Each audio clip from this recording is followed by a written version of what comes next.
Okay, Magnus, welcome.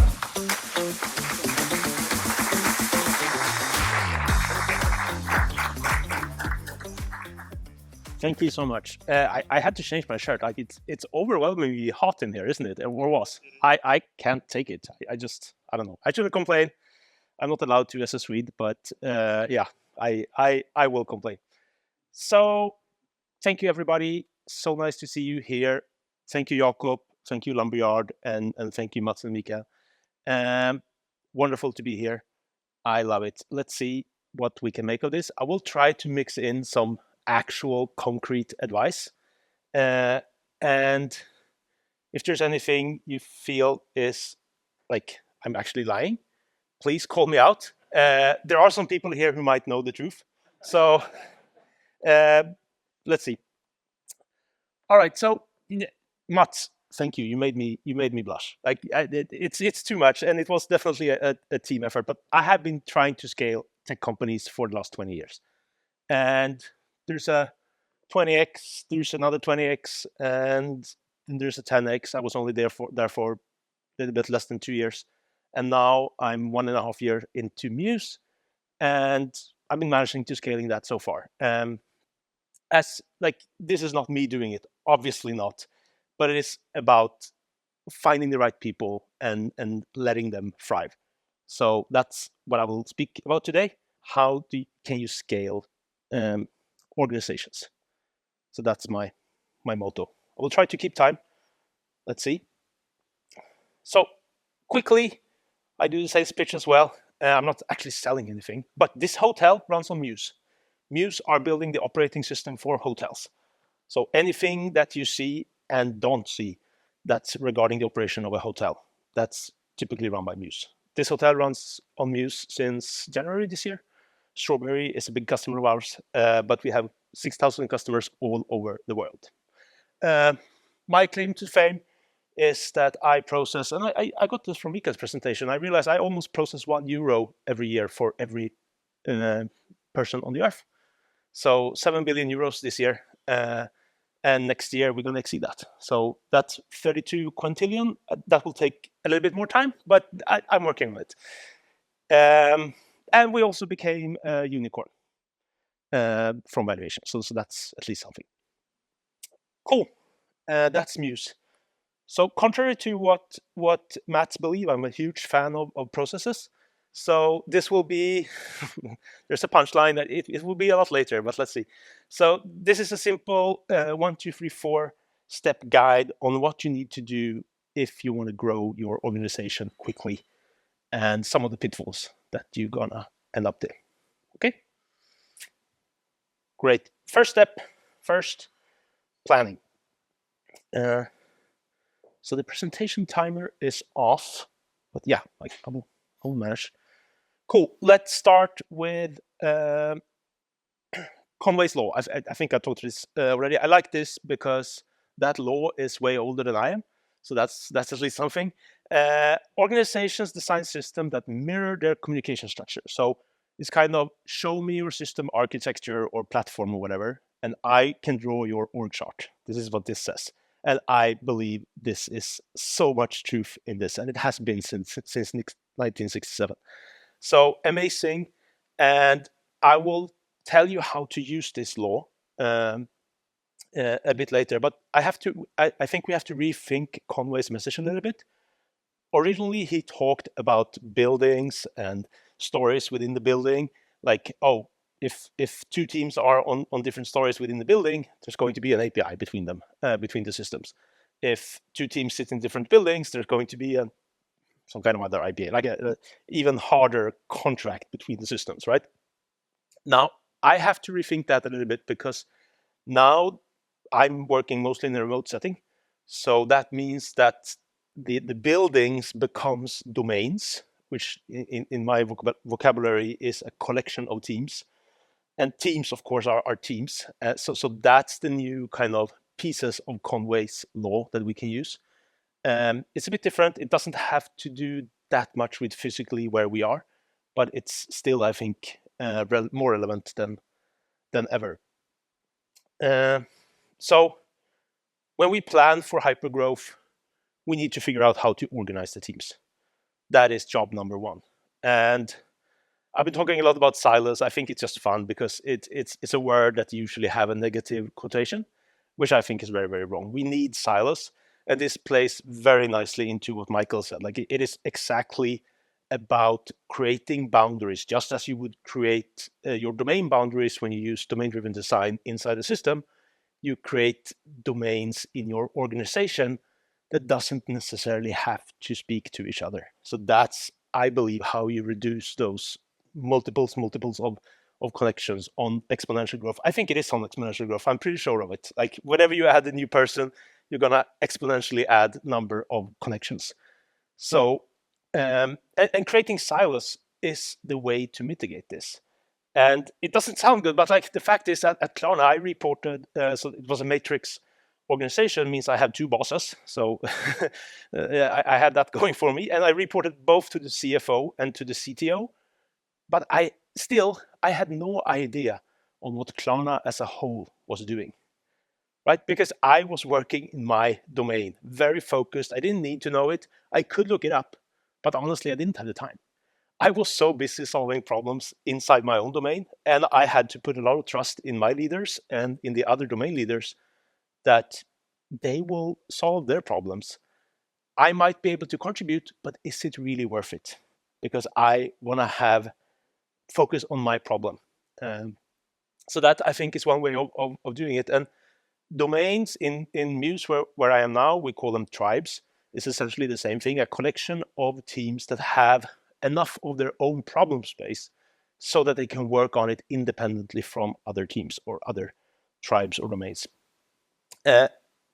Ideally, a tribe can have its own profit and loss statement. So this means, I'm into business and finance as well, but like this means that a tribe is essentially a mini company within the company. And that is the silo. And I think it's a silo in a good way. So let's try to recapture that word and use it in a good way. It's not for everybody. There are people who kind of needs to be on top of everything that happens in the entire company. I don't think that scales. I'm just sorry. Like I'm completely unable to have an overview of what a decently big company is doing as a whole. That is just too big. So create those silos, be proud of it, and yeah, maybe you can use a different word because silos is so loaded. So use domain or tribe or whatever. That doesn't really matter. Autonomy, that comes, of course, with everything I just said. If you're able to have domains or tribes operating autonomously, you can also hold them accountable. They can't really blame it on something else, right? You got this, you got the resources you need. I'm not going to tell you how to do it or why to do it. I'm not going to help you solve your problems. You don't really have to care about the world outside your problem space, which means I can now hold you accountable for your deliveries. So to me, that's a two-way street. You give a lot of the power and control away. Therefore, you can also expect a lot of accountability back. Yonock. Anybody heard of Yonock? No, this was a test. I don't think anybody heard of Yonock because I just made it up. It's Conway. It's Conway backwards, but I just thought it sounded good, and it is about the Conway reverse maneuver. So, which is a very established concept. So I was just delighted when I saw that nobody had kind of claimed the Yonock. So I will do that now.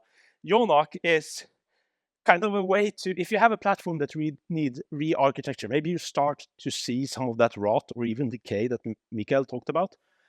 That's when it's time to implement Yonock. So you forcefully split the teams or the domains or whatever that are working in that system, and then you just wait a couple of years. You will find yourself with a system that re-architectured itself, almost. It's not true you need some smart people and things like that, but like it's generally, you don't have to draw it all out. Just be very, very precise and deliberate when you are splitting your creating your silos or splitting your teams into multiple teams. That's the Yonock. Now you learned something completely new because it didn't exist before. Great. Now you have planned, you have an organization. It's time to start hiring, right? Start building that flywheel that's going to bring you to your next milestone. So hiring, to me, like if you're really going to hire at scale, when I started at Klarna, I think we were 3,500 people. And when we stopped scaling, about 1.5 years later, I think we were 7,000 people. So that's only doubling, right? But whenever you're doubling and you are in the thousands, it starts to become a bit challenging. So that's where I really learned the importance. Actually, it was way before that, but I could really see the hiring funnel in action. So for every people I hire, there's usually 10 that I reject. And so there's 10 in the top of the funnel. And then I want to reject 9 of them because I want to weed out like the best people for that given position.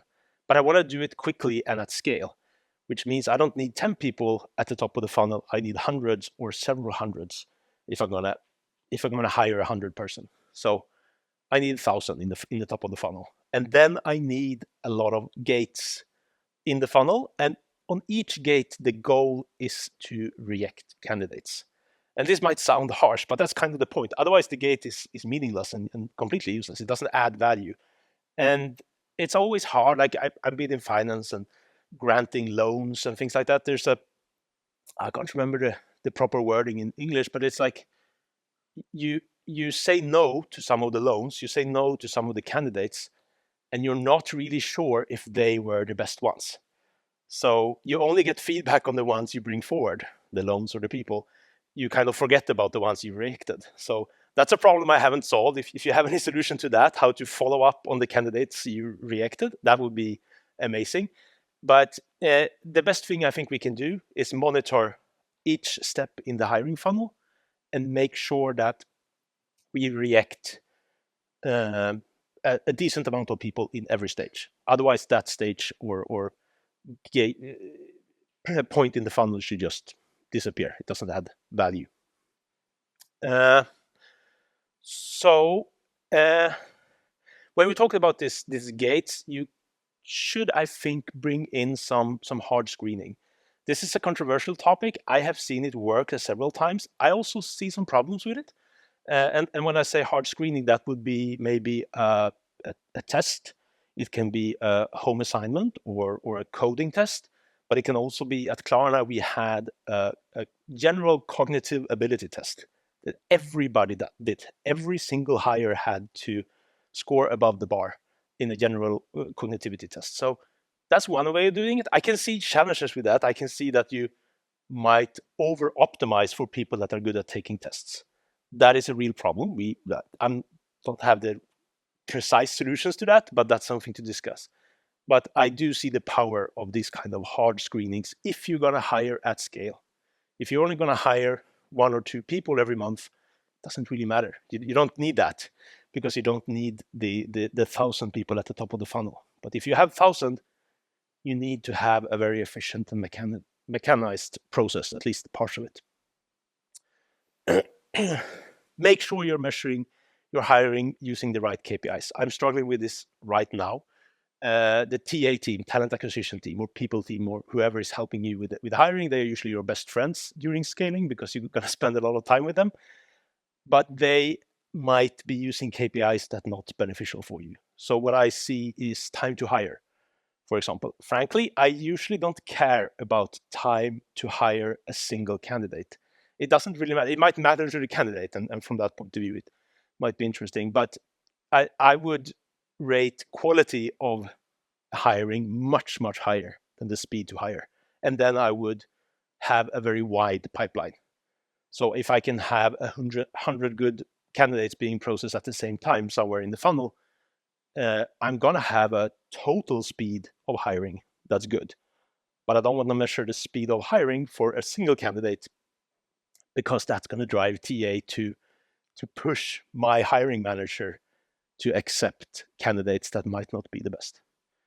And that's also interesting. Like, I coach my hiring manager to default to no.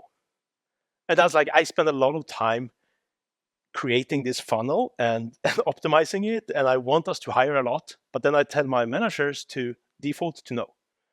You only hire if you're certain that the person in front of you is going to bring additional incremental value to the team. Otherwise, it's a no. And a no is a good thing, right? Because it helps us build the processes, it helps us understand the KPIs and improve on the funnel. But you need to default to no. And that's also related to cost. The cost of running programs like this is very, very expensive. And hiring in general is very expensive. It takes a lot of time, and you have to negotiate salary, and it's very expensive, but it's nothing compared to mishires, which are like 10 times as expensive or something like that. I don't have a number, of course, but it's very, like, especially if you discover it after 3 months or your typical probation period, whatever that is. So that's going to be extremely expensive for your productivity. So keep in mind that an added cost of hiring, if it improves the quality just by a little bit, is usually worth it, because the cost of mishire is so much higher. Okay, we planned, created an organization. We got a lot of people in, both in the top of the funnel, but also at the end of the funnel. How do we get them working? Right now, there's 100 people in the team. Please go code or whatever. So this law is also older than me, so I'm still on that trend. This is Fred Brooks from the famous Mythical Man Month. Adding manpower to a late software project makes it later. So we shouldn't hire, really, right? This is, and Brooks himself called this an outrageous oversimplification. Of course it is, but it is always good to keep in mind. And I usually have this in front of my stakeholders all the time, because they think that, oh, I will give you 20 people next year. Then you're gonna execute twice as fast, because you were 20 before, now you get 20 new, you're gonna have times 2 on the simple, right? The cost is times 2, so the productivity is times 2.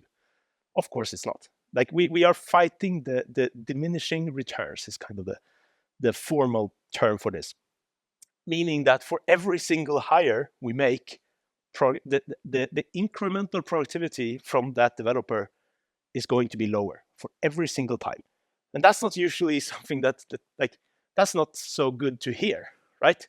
Oh, when I hired you 10 years ago, I could expect 0.8 units of productivity out of you. That's great. But you over there that I hired this year, I'm only going to get 0.5 out of you. That's not fair, right? Of course, it's not regarding the actual individual, but it is the problem with the connections in Mikael's slides shown in real life, right?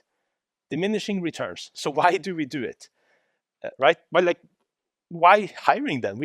Brooks says that we shouldn't hire, right? That's what it says. Still, we see Klarna with thousands of engineers. We see Spotify with thousands of engineers. We see the Metas and the Googles with tens of thousands of engineers. And talk about diminishing returns. Like, have you looked at Spotify? Like, what new brand thing did they release last year? I don't know. I use Spotify every day. I don't know. There are thousands of engineers, and they have essentially one product. I'm completely unfair now, but they have one product, right? They have the music player on my phone. I can't say a single feature. Thousands of engineers. I don't know what they're doing. But I was part of Klarna. We also have thousands of engineers. So it is fighting diminishing returns, but it's also the only way to keep on growing. Like, I don't know any other way. You can be super smart with your silos and try to have the best processes in the world, have a new tech stack or whatever, and use Popcorn Cloud. Maybe that helps. I'm not sure, but like we usually need more people, right? And if the outcome, the future potential outcome of that is good enough, you have to spend those money anyway. You have to hire those hundreds, thousands, or tens of thousands of engineers. There's just no way around it, but you can be smart about it. So I find just this interesting, and yeah, it's the reason why we scale, even though we shouldn't from a financial standpoint. Are we completely over time? Almost. Yeah, it will be okay. Okay, we hired them. Now they're here. Go work. How do we do that? So it's not only about the diminishing return. You will also, stakeholders will definitely say that, oh, you hired those 20 engineers. Let's say they started all on 1st of April. That's not going to happen. It's going to be staggered throughout the year. But let's say they started on 1st of April, and then you can see the increase of productivity. No, of course not. You see a decrease of productivity for the first 6 months, right? So this is something also I have to repeat all the time. No, this is a long-term investment for the future. We should only grow the team, and especially only grow the team quickly, if we believe this is long-term, right? If we are growing the team quickly because we think we have a lot to do in the coming 6 months, it doesn't make sense at all. It's back to Brooks' law. It's only going to make things worse. But if you want to be quick in 3 years, yes, then it's time to bring in the people now, because usually a year is when I see kind of a great benefit from the people I've hired. Onboarding takes time. Own it, and this refers to the teams. Teams have to own the onboarding. They have to own the body thing or whatever they do. They have to own the processes, and they will not like it. Teams usually don't like to grow this quick because they know it's going to slow them down. So you have to see the bigger picture if you want to grow quickly, and you have to let the team control every aspect of that growth, because otherwise they will feel completely, I don't know, things will just go down to a halt. Nothing will happen. But if they own it, they can at least do whatever is best of the situation. So let the teams own the processes from this point. Okay. Next step in the process. They are here. They have been onboarded. Everything is great. So I will just quickly mention on culture. Everybody knows this, so it's nothing. But like, building a great culture takes so much effort and so much time. It's something that you have to repeat every day, and then it can, for several years usually, and then it can all be ruined by a single sentence. So we saw this at Basecamp, the company previously known as 37 Signals. They built Basecamp. It's very confusing that the company name and the product is the same, but it's fine. They did this statement in 2021, which kind of completely, they had a great culture going on. And then in 2021, they did a statement about like how to manage political discussions at work, and it all went downhill very, very quickly. At Collector, and we have people still working at Collector here. I'm sure it's still a great place to work. But for me, a personal story. Me and Camilla, it was actually 10 years ago, I think, more or less to the date. We set out to build the most attractive place to work for backend .NET developers in Gothenburg.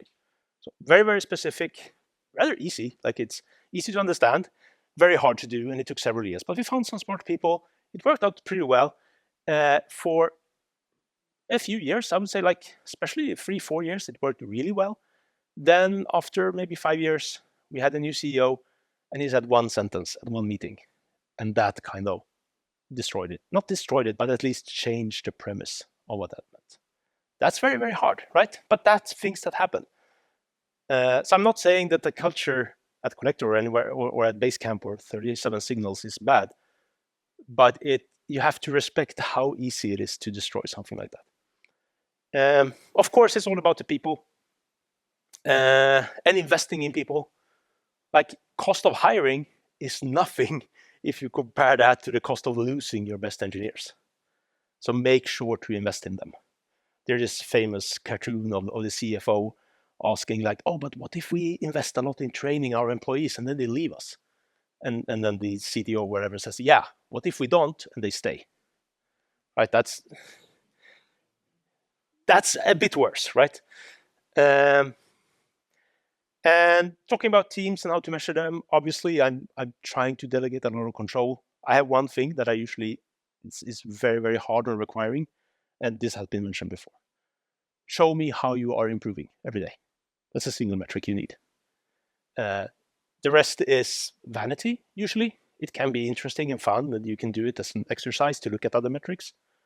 But if a team can prove to me that they are improving every day, then I know it's going to be great. Maybe not tomorrow, maybe not next week, but it will be great. So that's the only metric that matters to me. Cool. I will wrap up with the process. Very easy. You start with 1, then you do 2, and then 3, and then 4, and you get success, right? It's a simple process, Mats. No problem. Of course not. Like if you're actually doing hyperscaling, you're trying to grow a company or a team 10x, 20x over the next couple of years, you will have to work in every single one of these all the time. That's going to be really fun. Thank you.